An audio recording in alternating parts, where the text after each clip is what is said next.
दोस्तों आदाब, मैं अनीसा अहमद खान हिंद वॉइस से आपसे मुखातिब हूँ। पश्चिम बंगाल में चुनाव होने वाले हैं अगले साल दिसंबर के बाद 3 महीने के अंदर अंदर चुनाव होंगे। वहाँ पे 30% मुस्लिम वोट है, जिसमें सबसे अधिक मुर्शिदाबाद, दिनाजपुर और मालवा 3 में तो है, बाकी पूरे पश्चिम बंगाल में मुस्लिम वोट फैला हुआ है, जो बड़ा डिसाइडिंग फैक्टर है। 294 विधानसभा सीटों में 102 सीटों के ऊपर वो जिताने का और हराने का रखता है अपने अंदर मादा। किसी को भी जिता सकता है, किसी को भी हरा सकता है। इसलिए 30% वोट जो है हर पार्टी के लिए बड़ा इम्पोर्टेंट हो सकता है। पहले इसमें सीपीएम का कब्जा था, कांग्रेस का था, सीपीएम का था। इसके बाद टीएमसी, तृणमूल कांग्रेस ने, ममता आई तो उन्होंने उसके ऊपर कब्जा कर लिया। उनका कब्जा करने का ममता का दूसरा स्टाइल से, क्योंकि वो इस्लामिक स्टडी से पीएचडी हैं, लिहाजा जब वो रमज़ान होता है तो बाकायदा उनके बीच में अफ्तार करती हैं, ईद में जाके ईदगाह के सामने खड़ी हो जाती हैं हिजाब पहनकर। इस तरीके से उन्होंने मुस्लिम वोट अपनी तरफ कर रखा, जो पक्के सपोर्टर हैं उनके, स्टॉन्च सपोर्टर जिनको कहना चाहिए। उसी के साथ ही उन्होंने जो मस्जिद के काजी होते हैं उनको सरकारी नौकरियों पर रख लिया है और उनको जिम्मेदारी सौंपी गई कि अपने इलाके के वो जो निकाह है वो कराएंगे, उसके ऊपर उनको जो पैसा मिलेगा वो अलग है। इस तरीके से उन्होंने मुसलमानों को कई चीज़ों में साझा कर लिया और कई चीज़ों को उन्होंने बिजनेस पॉइंट ऑफ व्यू से उनको जोड़ दिया है इस तरीके से। इसलिए आज ये जो 30% वोट है हर पार्टी के लिए बड़ा इम्पोर्टेंट है। हालांकि ये ममता बनर्जी के कोर वोट बैंक है और आज हर पार्टी उसको बनाने के चक्कर में, ममता से तोड़ने के चक्कर में है उसको। जबकि भाजपा ने कर्नाटक में डिक्लेयर कर दिया कि वो इस बार मुस्लिम कैंडिडेट को खड़ा ही नहीं करेंगे, जबकि कर्नाटक में भी मुसलमान एक डिसाइडिंग फैक्टर होता है। और दूसरी तरफ लव जिहाद के नाम से मुसलमानों को अपराधी बनाया जा रहा है, उनको एक तरफ से समाज से दूर किया जा रहा है।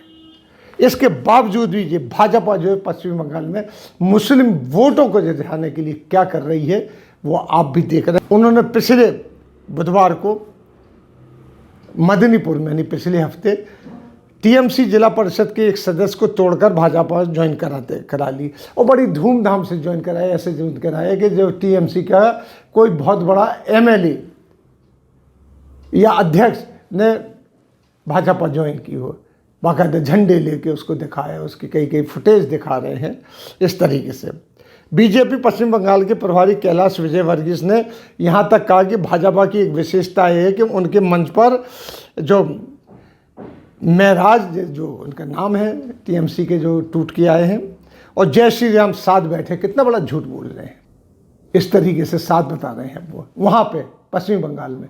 वहाँ लव जिहाद और तमाम चीज़ें एलिमिनेट करने के लिए लगे हुए हैं। स्वराज टीएमसी के जिला परिषद के सदस्य का नाम है, जिसको भाजपा ज्वाइन कराई गई है। उन्होंने इसका श्रेय प्रधानमंत्री नरेंद्र मोदी को दिया है कि वो सबका साथ सबका विकास जो साथ लेके चल रहे हैं, इस वजह से मुसलमान टूट के बंगाल का उनकी पार्टी में आ रहा है। ऐसी बात नहीं, मुसलमान आ रहा है। इन्होंने तो भाजपा ने तो मुस्लिम मंच भी बना रखा है, लेकिन बरसों हो गए उसके सदस्यता 10,000 से ज़्यादा नहीं बढ़ रही। सदस्यता, पैसे तो अफ्तार कराते, सारी चीज़ें कराते हैं, लेकिन सदस्यता नहीं बढ़ रही उसकी।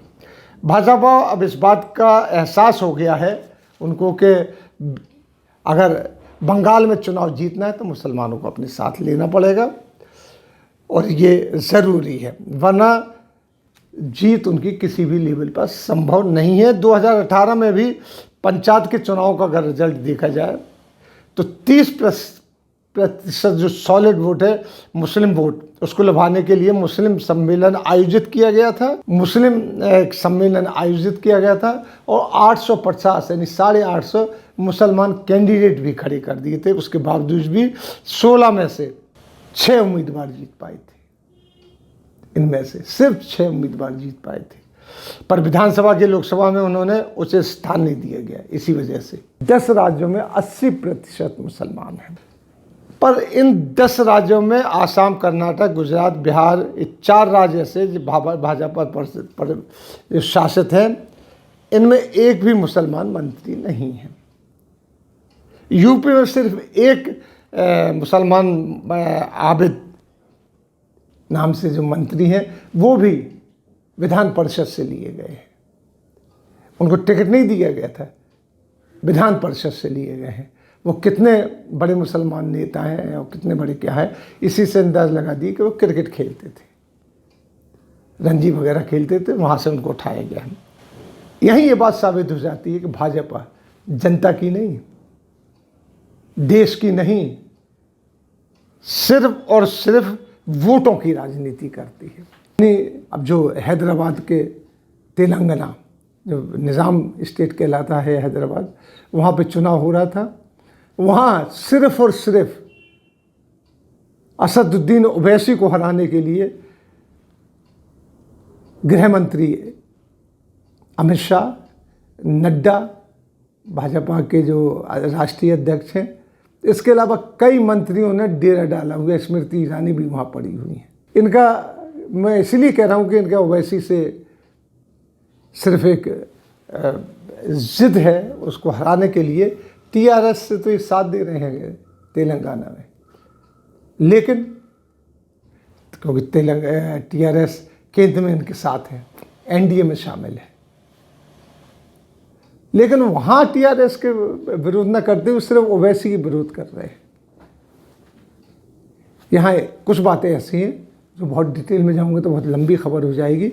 मुस्लिम विरोधी है बीजेपी के, हालांकि वे इस बात को नहीं मानते हैं तो ना माने, लेकिन दिखाई तो यही दे रहा है।